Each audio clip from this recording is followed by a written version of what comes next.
السلام علیکم، کیسے ہیں آپ لوگ؟ ٹھیک ٹھاک ہیں؟ آج میں بات کروں گا ہمارے ملک پاکستان کے بارے میں۔ آپ سب دیکھ رہے ہیں کہ آج کل جو حالات چل رہے ہیں پاکستان میں، جو اکانومی کے حالات ہیں وہ بہت بری طرح ڈسٹرب ہے۔ ہر کوئی پریشان ہے، ہر کوئی اسی میں لگا ہوا ہے کہ کس طرح وہ اپنے گھر کے خرچوں کو پورا کرے، اکانومی کہاں جا رہی ہے۔ اچھا، بہت ساری باتیں ہیں جو آج تک ہمیں سمجھ میں نہیں آتی اور نہ ہم ان کے بارے میں سوچنا یا بات کرنا چاہتے ہیں، جو کہ ایک سوچنے کا مقام ہے کہ ایز اے قوم ہمیں وہ سمجھنی ہوں گی، تاکہ ہم اسی حساب سے یہ دیکھ سکیں کہ آگے ہمارے ساتھ ہونے والا کیا ہے۔ پاکستان جو ایک ایسا ملک ہے جس کے پاس سب کچھ ہے، اگر نہیں ہے تو ایک اچھا لیڈر نہیں ہے۔ پاکستان کے حالات سے آج کوئی بھی خوش نہیں ہے، ہر کوئی پریشان ہے۔ کوئی ایسی چیز نہیں ہے جس سے عوام کو ریلیف مل رہا ہو، چاہے وہ کام کا معاملہ ہو، صحت کا معاملہ ہو یا سیکیورٹی کا معاملہ ہو۔ اس وقت پاکستان ایک مشکل مرحلے سے گزر رہا ہے اور اس پہ خطرہ یہ ہے کہ یہ سری لنکا جیسا حال نہ ہو جائے۔ اور ایسا نہیں ہے کہ ہر کوئی جو کہہ رہا ہے کہ سری لنکا جیسا حال ہو جائے تو اس کے پیچھے وہ ہوا میں کوئی بات ہے۔ میں آپ کو بتاتا ہوں سری لنکا میں کیا ہوا تھا۔ سری لنکا میں کیا ہوا تھا، ایک فیملی نے سارے ملک کو اپنے کنٹرول میں لے کر پورے ملک کو تباہ کر دیا۔ سری لنکا میں جب ایک خاندان کے پاس پاور آئی تو اس نے بری طرح عوام کے پیسے کو اپنی جیبوں میں بھرنا شروع کر دیا اور عوام کے لیے ایسے کام کرنے شروع کر دیے۔ وقتی طور پہ تو بہت اچھے اور خوبصورت لگ رہے تھے اور عوام اس سے خوش تھی، مگر ان کا آگے جا کے فائدہ نہیں تھا۔ انہوں نے سارے ایسے کام کیے جن میں ان کو زیادہ سے زیادہ فائدہ ہو سکے اور عوام کو کم۔ جب انہوں نے کہا کہ ہم عوام کے ٹیکسز کو کم کر دیں گے تو عوام یہ سوچ کر بہت خوش ہو گئی کہ یہ تو بڑا اچھا ہمارے لیے ہو گیا کہ گورنمنٹ جو ہے ہم پہ ٹیکس ہٹا رہی ہے۔ لیکن انہوں نے اس بارے میں نہیں سوچا کہ اگر ٹیکس نہیں دیں گے تو ملک کس طرح چلے گا، ملک کے معاملات کس طرح چلیں گے۔ مختلف سیکٹر سارے ٹیکس سے ہی چلتے ہیں۔ 1985 سے 2009 تک تامل ٹائیگرز نے پہلی ملک کو ختم کر دیا تھا، اور جب راجا پکشا نے گورنمنٹ کو کنٹرول میں سنبھالا تو اس کی پالیسی ملک کو آگے لے جانے کی نہیں تھی، بلکہ وہ ملک کا سارا پیسہ اپنے اکاؤنٹ میں ڈالنے کی تھی۔ آخر میں راجا پکشا نے یہ کیا کہ اس نے بولا کہ ہم 100% آرگینک فارمز کریں گے، کہ اس کو پتا تھا امپورٹ کرنے کے لیے اس کا پیسہ نہیں ہے۔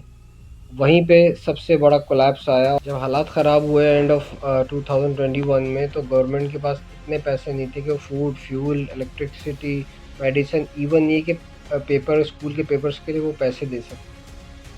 Left the country along with members of his family. The president, Gotabaya Rajapaksa, has now fled the country. President Gotabaya Rajapaksa and his wife have fled the country on a military jet. راجا پکشا تو اپنی عوام کو چھوڑ کے اپنے جہاز میں بیٹھ کر نکل گیا، لیکن سوچنے کی بات یہ کہ ہم پہ ابھی وہ وقت آنے والا ہے تو ہم بہتر ہے کہ اس کی تیاری کر لیں۔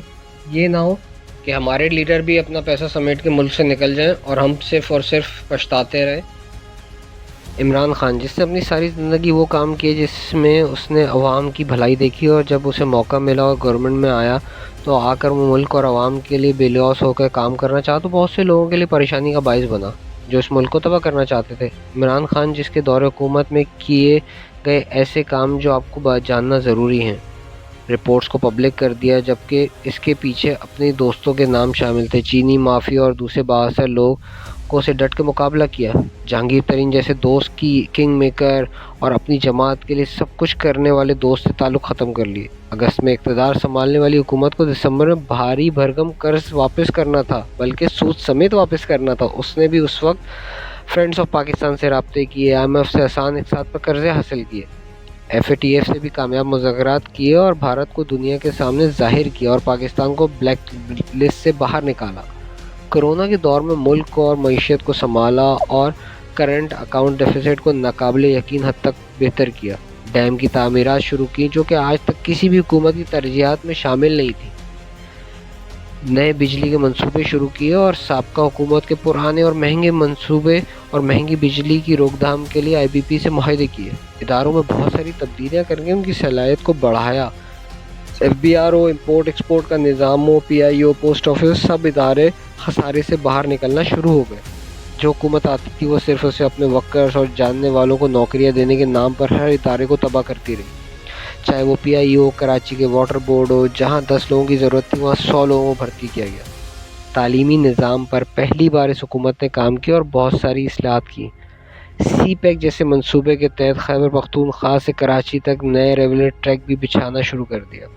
کشمیر کا مسئلہ جو کہ پوری دنیا کے سامنے جس طرح پیش کیا، آج تک کسی نے بھی اسی طرح کشمیر کے مسئلے پہ کشمیریوں کی وکالت نہیں کی اور وکالت کر کے انڈیا کے اصلی چہرے کو بے نقاب کیا۔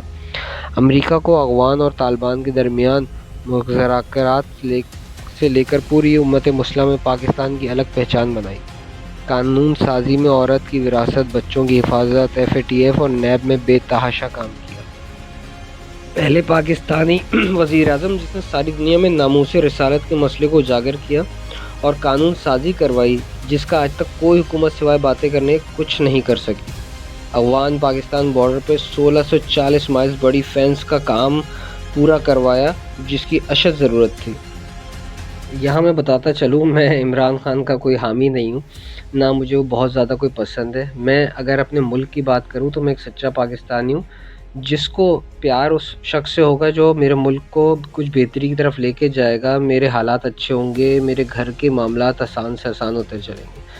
نئی حکومت بنانے کے بعد کیا ہوا؟ بہتری کی طرف آنا چاہیے تھا۔ عمران خان کو ہٹانے کا مقصد کیا تھا؟ اس کو ہٹا کر 12 جماعتیں ایک طرف ہوئیں اور نئی حکومت بنا دی گئی۔